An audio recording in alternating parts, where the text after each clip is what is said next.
कहानी की शुरुआत मंगोलिया के विशाल रेगिस्तान से होती है। यह रेगिस्तान पूर्वी एशिया का सबसे बड़ा रेगिस्तान है, जहां एक तेल कंपनी अपने प्रोजेक्ट पर काम कर रही थी, लेकिन उनकी जानकारी गलत साबित होती है। यहाँ तेल का कोई स्रोत नहीं मिलता। नतीजतन कंपनी अपने सभी कर्मचारियों और उपकरणों को वापस बुलाने का फैसला करती है। सबको वापस ले जाने के लिए एक विमान भेजा जाता है। इस विमान का पायलट है फ्रैंक, एक अनुभवी और निडर व्यक्ति। उसके साथ उसका को पायलट भी है। उनका काम है कंपनी के सारे कर्मचारियों और सामान को बीजिंग सुरक्षित पहुंचाना। विमान में सब सवार हो जाते हैं और उड़ान भरते हैं। शुरुआत में सब कुछ ठीक चलता है, लेकिन थोड़ी ही देर में रेगिस्तान में एक भयंकर तूफान उठता है। को पायलट चिंतित होकर फ्रैंक से पूछता है, हमें क्या करना चाहिए? वापस लौटें या आगे बढ़ें? फ्रैंक अपनी घड़ी की ओर देखता है और जवाब देता है, वापस जाने का मतलब होगा ईंधन की बर्बादी। हमें रुककर फिर से ईंधन भरवाने में काफी समय लग सकता है। हमारे पास इतना समय नहीं है। हमें हर हाल में आगे बढ़ना होगा। फ्रैंक तूफान से बचने के लिए विमान को ऊंचाई पर ले जाता है, लेकिन समस्या यहीं खत्म नहीं होती। विमान का वजन बहुत ज्यादा होने के कारण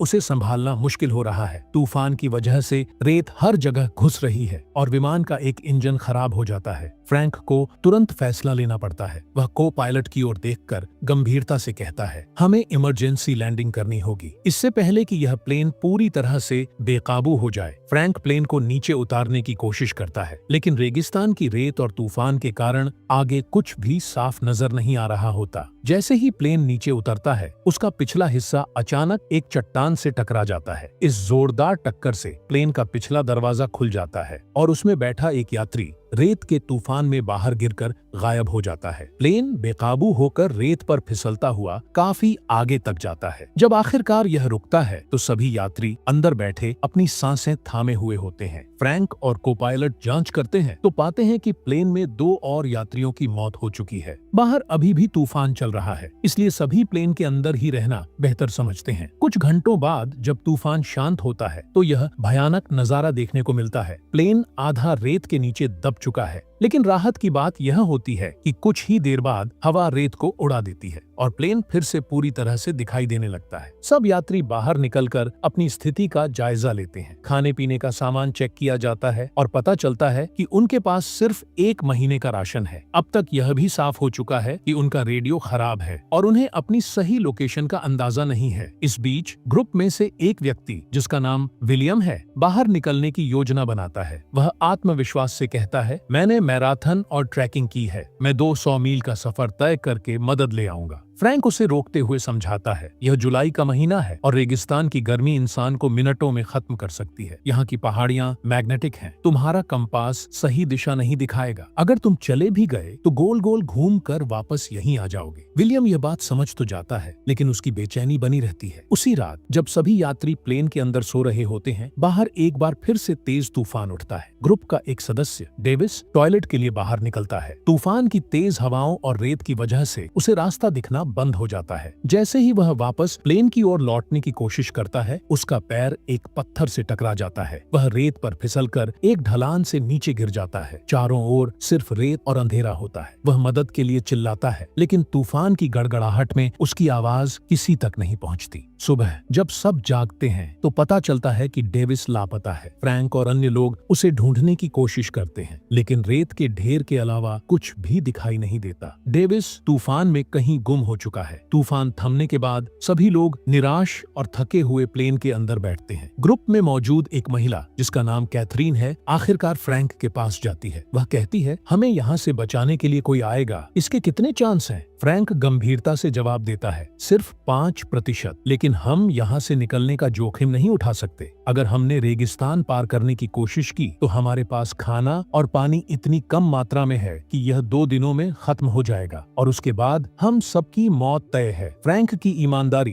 कैथरीन को परेशान कर देती है, लेकिन वह जानती है कि फ्रैंक गलत नहीं है। इसी दौरान ग्रुप के कई लोगों की उम्मीदें भी टूटने लगती हैं। उनमें से 2 लोग खुद से बचने का फैसला करते हैं। वे थोड़ा पानी लेकर बाहर निकलने की तैयारी करते हैं। जैसे ही वे जाने लगते हैं, फ्रैंक उन्हें रोकता है। वह सख्ती से कहता है, पानी यहाँ से कोई नहीं ले जाएगा, यह सभी के लिए है। इस पर बहस छिड़ जाती है और दोनों पक्षों में हाथापाई हो जाती है। इस झगड़े में पानी की बोतलें गिर जाती हैं और बहुमूल्य पानी रेत में बर्बाद हो जाता है। इसी बीच ग्रुप का एक सदस्य, जिसका नाम एलेट है, आगे आता है। एलेट कहता है, हम यहाँ झगड़ने में वक्त बर्बाद कर रहे हैं। मेरे पास एक आइडिया है जिससे हम सब बच सकते हैं। हम इस प्लेन के बचे हुए हिस्सों से एक नया छोटा प्लेन बना सकते हैं। सभी चौंक कर उसकी ओर देखते हैं। फ्रैंक हैरान होकर पूछता है, तुम्हें प्लेन बनाने के बारे में क्या पता? एलेट बताता है कि वह एक एरोस्पेस इंजीनियर था और प्लेन डिजाइन करता था। हालांकि वह उस तेल कंपनी का हिस्सा नहीं था। वह एक दिन वहां आया था और बीते 2 साल से कंपनी के साथ रह रहा था। एलेट की बात सुनकर सबको एक उम्मीद की किरण दिखाई देती है, लेकिन फ्रैंक उसकी योजना पर भरोसा नहीं करता। वह कहता है, यह असंभव है, हमें सिर्फ इंतजार करना चाहिए। एलेट की बातों को नजरअंदाज कर दिया जाता है, लेकिन टीम के बाकी लोग अब इस आइडिया पर गंभीरता से सोचने लगते हैं। अगली सुबह ग्रुप का एक सदस्य जेम्स बिना किसी को बताए वहां से निकल जाता है। कैथरीन उसे ढूंढने के लिए जाने की कोशिश करती है, लेकिन फ्रैंक उसे रोकता है। वह कहता है, मैं उसे ढूंढ कर लाऊंगा। फ्रैंक अकेला निकलता है और उस पहाड़ी तक पहुंचता है जहां उनके प्लेन का पिछला हिस्सा चट्टान से टकराया था। वहां उसे वह यात्री दिखाई देता है जो पहले प्लेन से गिर गया था, लेकिन उसकी लाश का हाल देखकर फ्रैंक के होश उड़ जाते हैं। लाश पर कपड़े नहीं होते और आसपास जमीन पर गोलियों के खाली खोल पड़े होते हैं। तभी जेम्स वहां आता है और कहता है, यहाँ पहले से कोई आ चुका है, ये गोलियों के निशान और खोखे यही बता रहे हैं। जेम्स बताता है, मैं यहाँ अपनी घड़ी लेने आया था। वह घड़ी इस आदमी ने मुझसे पोकर में जीती थी, लेकिन अब घड़ी इसके पास नहीं है। इसका मतलब यहाँ स्मगलर्स आए थे। उन्होंने इस आदमी को लूटा और उसकी लाश पर गोलियां चलाकर प्रैक्टिस की। फ्रैंक जेम्स से वापस चलने के लिए कहता है, लेकिन जेम्स रुक जाता है। वह शांत लेकिन दृढ़ स्वर में कहता है, तुम प्लेन क्यों नहीं बनाना चाहते फ्रैंक? क्या तुमने हार मान ली है? फ्रैंक थककर जवाब देता है, मैं नहीं चाहता कि ये लोग झूठी उम्मीदों के सहारे जिएं। प्लेन बनाना असंभव है। मैं जानता हूँ कि यह काम नहीं करेगा। जेम्स गहरी सांस लेकर कहता है, फ्रैंक, इस दुनिया में हर किसी को प्यार चाहिए। अगर हम प्यार नहीं दे सकते तो कम से कम उम्मीद तो दे सकते हैं, और अगर उम्मीद भी नहीं दे सकते तो उन्हें वो करने देना चाहिए जिससे उन्हें ताकत मिले। जेम्स की यह बात फ्रैंक के दिल को छू जाती है। वह चुपचाप सुनता है और फिर धीरे से सिर हिला देता है। ठीक है, फ्रैंक कहता है, अगर तुम्हें लगता है कि यह करना सही है तो मैं तुम्हारे साथ हूँ। दोनों वापस ग्रुप में लौटते हैं और बाकी सभी को प्लेन बनाने के लिए तैयार करते हैं। एलेट योजना समझाता है और काम शुरू होता है। यह ग्रुप दिन में काम नहीं करता क्योंकि गर्मी असहनीय होती है। वे रातों में काम करना शुरू करते हैं। शुरुआती काम धीरे धीरे आगे बढ़ता है, लेकिन एक रात जब वे फ्यूल को जनरेटर और वेल्डिंग उपकरण चलाने के लिए इस्तेमाल कर रहे होते हैं, एक चिंगारी फ्यूल कंटेनर पर गिर जाती है। धमाका जोरदार होता है। सभी लोग दौड़कर प्लेन से दूर हो जाते हैं। हालांकि इस धमाके में किसी की जान नहीं जाती, लेकिन उनका सारा फ्यूल खत्म हो जाता है। अब उनके पास सिर्फ उतना फ्यूल बचा है जिससे प्लेन को उड़ाया जा सकता है। फ्रैंक सबको समझाता है, अब हमारे पास रात में काम करने का विकल्प नहीं है, हमें दिन में काम करना होगा, गर्मी से लड़ना होगा। सभी लोग दिन में काम करने के लिए तैयार हो जाते हैं। उन्हें पसीने में तरबतर होकर काम करना पड़ता है, लेकिन कोई भी हार मानने को तैयार नहीं होता। कुछ दिनों के बाद प्लेन का ढांचा लगभग तैयार हो जाता है। अब बस एक विंग को जोड़ना बाकी है। विंग को उठाने और सही जगह पर फिट करने के लिए वे एक अस्थायी क्रेन बनाते हैं। यह एक जोखिम भरा काम है क्योंकि अगर विंग गिर गया तो उसे वापस उठाना असंभव होगा। वे बहुत सावधानी से विंग को ऊपर उठाते हैं, लेकिन जैसे ही विंग को फिट करने की कोशिश करते हैं, जंजीर टूट जाती है।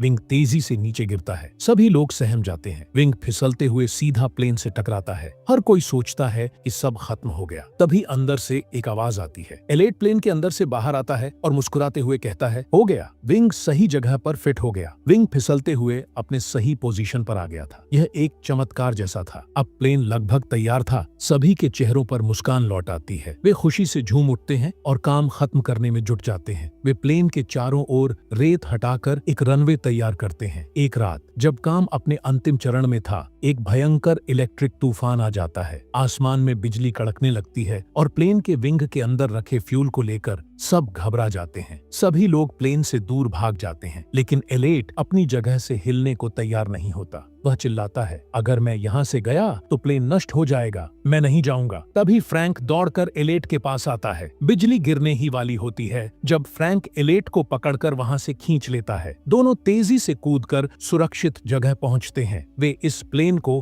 फीनिक्स नाम देते हैं। फीनिक्स, जो मिस्र की पौराणिक कथाओं में रेगिस्तान के बीच से पुनर्जीवित होने वाला शक्तिशाली जीव माना जाता है। यह नाम उनके संघर्ष और उम्मीदों का प्रतीक बन जाता है। हालांकि अब उनकी पानी की आपूर्ति लगभग खत्म हो रही थी। एक रात जब वे एक ऊंची रेत की चट्टान से रेगिस्तान का मुआयना कर रहे थे तो उन्हें काफी दूर टेंट के नीचे कुछ लोग नजर आते हैं। ये हथियारों की तस्करी करने वाले स्मगलर्स थे जो इस इलाके से गुप्त रास्तों के जरिए गुजरते थे। फ्रैंक कहता है, हमें उनसे पानी की मदद मांगनी चाहिए, यह हमारी आखिरी उम्मीद हो सकती है। एलेट इसका कड़ा विरोध करता है, वे खतरनाक लोग हैं, तुम यह जोखिम नहीं उठा सकते। लेकिन फ्रैंक और उसके कुछ साथी इस बात पर अड़े रहते हैं कि उनके पास कोई और रास्ता नहीं है। फ्रैंक और उसका एक साथी हथियार लेकर चुपचाप स्मगलर्स के पास जाते हैं। वे एक बड़े पत्थर के पीछे छिप जाते हैं ताकि खतरा होने पर पलटवार कर सके। फ्रैंक अपनी आवाज शांत रखते हुए उनसे पानी की मदद मांगता है, लेकिन स्मगलर्स में से एक शख्स गुस्से में आकर उनके एक साथी पर गोली चला देता है। यह देखकर फ्रैंक और उसका साथी तुरंत जवाबी कार्रवाई करते हैं। पीछे से वे स्मगलर्स पर गोलियां चलाते हैं। कुछ स्मगलर्स मारे जाते हैं, लेकिन एक तस्कर वहां से भागने में कामयाब हो जाता है। फ्रैंक के पास उसे रोकने का मौका था, लेकिन वह गोली नहीं चलाता। वह खुद से बुदबुदाता है, मैं एक पायलट हूँ, हत्यारा नहीं। स्मगलर्स की लाशों में से जेम्स एक आदमी की कलाई में अपनी घड़ी देखता है। ये वही घड़ी थी जो उसके उस दोस्त के पास थी जिसकी प्लेन से गिरने के बाद मौत हो गई थी। ये वही लोग हैं, जेम्स गुस्से से कहता है। इन्होंने हमारे साथी को मारा और उसकी लाश पर गोलियां चलाकर खेला। अब इनकी नजर घायल स्मगलर पर पड़ती है, जिसे वे प्लेन के पास ले आते हैं। ग्रुप में बहस शुरू हो जाती है। कुछ लोग कहते हैं कि उसे मार देना चाहिए, जबकि फ्रैंक इसका विरोध करता है। बहस तेज हो जाती है। तभी एलेट बिना कुछ कहे उस घायल स्मगलर को गोली मार देता है। फ्रैंक गुस्से से चिल्लाता है, यह तुमने क्या किया? यह तुम्हारा फैसला नहीं था। एलेट पलटकर जवाब देता है, तुम्हारे गलत फैसलों की वजह से हम यहाँ फंसे हैं। तुम पायलट हो, लेकिन तुमने हमारी जिम्मेदारी सही से नहीं निभाई। फ्रैंक गुस्से में एलेट को एक जोरदार मुक्का मारता है। दोनों के बीच झगड़ा बढ़ जाता है। एलेट नाराज होकर कहता है, मैंने इस प्लेन को बनाने में अपनी जान झोंक दी और तुम सब आराम करते रहे। अब मैं और काम नहीं करूंगा। एलेट का गुस्सा सब पर भारी पड़ता है। वह प्लेन बनाने का काम छोड़ देता है। कैली उसके पास जाती है और कहती है, अगर तुमने हमारा साथ छोड़ दिया तो यह प्लेन कभी नहीं बनेगा। हम सब तुम्हारे बिना अधूरे हैं। लेकिन एलेट तिरस्कार भरे स्वर में कहता है, सब मुझसे रिक्वेस्ट करे तभी मैं वापस काम करूंगा। सभी को उसे मनाने के लिए झुकना पड़ता है, यहाँ तक कि फ्रैंक भी, जिसने कभी अपने फैसलों में किसी को दखल देने नहीं दिया, एलेट से कहता है, तुम इस ग्रुप के असली नेता हो, प्लीज इस काम को खत्म करो। एलेट आखिरकार मान जाता है। अब सभी लोग मिलकर प्लेन बनाने के काम में जुट जाते हैं। एक सुबह दूरबीन से फ्रैंक देखता है कि जो स्मगलर पहले भाग गया था वो अब अपने साथियों के साथ वापस आ गया है। यह देखकर सब चिंतित हो जाते हैं। एलेट कहता है, वो हम पर हमला क्यों नहीं कर रहे? फ्रैंक जवाब देता है, क्योंकि उन्हें पता है कि हमारे पास उनके हथियार हैं, लेकिन वो इंतजार कर रहे हैं। उन्हें लगता है कि हमारे पानी और खाने की कमी हमें कमजोर कर देगी और तभी वो हमला करेंगे। यह खतरा देखकर सभी लोग और तेजी से काम में जुट जाते हैं। प्लेन तैयार हो जाता है। सबके चेहरे पर राहत की झलक थी। लेकिन तभी फ्रैंक को प्लेन के मलबे के पास एक पुरानी मैगजीन मिलती है। इस मैगजीन में कई छोटे छोटे प्लेन्स के मॉडल्स होते हैं। वो एलेट से पूछता है, क्या तुमने इस मैगजीन से ये डिजाइन लिया है? एलेट मुस्कुराते हुए कहता है, हाँ, मैंने इन्हीं मॉडल्स से यह प्लेन बनाया है। यह सुनकर अयान को गुस्सा आ जाता है। वो चिल्लाता है, तुमने हमें यह नहीं बताया कि तुम सिर्फ छोटे छोटे मॉडल्स बनाते थे। क्या तुमने कभी कोई बड़ा प्लेन बनाया है? एलेट शांत स्वर में कहता है, नहीं, मैंने कभी इतना बड़ा प्लेन नहीं बनाया, लेकिन मैं यकीन के साथ कह सकता हूँ कि यह प्लेन उड़ेगा। यह सुनते ही अयान का गुस्सा फूट पड़ता है। वह गन निकालकर एलेट के सिर पर तान देता है, तुमने हम सबको धोखा दिया, ये प्लेन कभी नहीं उड़ने वाला। लेकिन फ्रैंक बीच में आकर अयान को शांत करता है, हमने सब कुछ खो दिया है। अब हमारे पास सिर्फ इस प्लेन पर भरोसा करने के अलावा कोई और चारा नहीं है। अगर हम हार मानेंगे तो यहाँ से जिंदा नहीं निकल पाएंगे। उसी रात एक तेज तूफान उठता है। हवाएं इतनी तेज थीं कि सब लोग प्लेन से दूर हटकर छिप जाते हैं। अचानक प्लेन हवा के दबाव में हल्के हल्के ऊपर उठने लगता है। यह देखकर एलेट चिल्लाता है, देखो मैंने कहा था ये उड़ सकता है। लेकिन तूफान के कारण प्लेन पूरी तरह से रेत में दब जाता है। तूफान के बाद सब टूटे हुए और हताश नजर आते हैं। अयान निराश होकर कहता है, यह सब बेकार था, हम यहाँ से कभी नहीं निकल पाएंगे। फ्रैंक जो अब तक शांत था जोर से कहता है, हमने इसे बनाया है। अगर यह प्लेन थोड़ी देर हवा में रह सकता है तो ये हमें यहाँ से निकाल भी सकता है, लेकिन अगर हमने इसे यहीं छोड़ दिया तो हमारी सारी मेहनत बेकार हो जाएगी। यह हमारी आखिरी उम्मीद है। सभी मिलकर रेत में दबे प्लेन को बाहर निकालते हैं। प्लेन को एक ऐसी जगह ले जाया जाता है जहाँ रेत कम है। फ्रैंक प्लेन को स्टार्ट करता है लेकिन इंजन फेल हो जाता है। यह कई बार होता है। सभी की उम्मीदें फिर से टूटने लगती हैं। लेकिन फिर आखिरी कोशिश में प्लेन का इंजन गड़गड़ाने लगता है।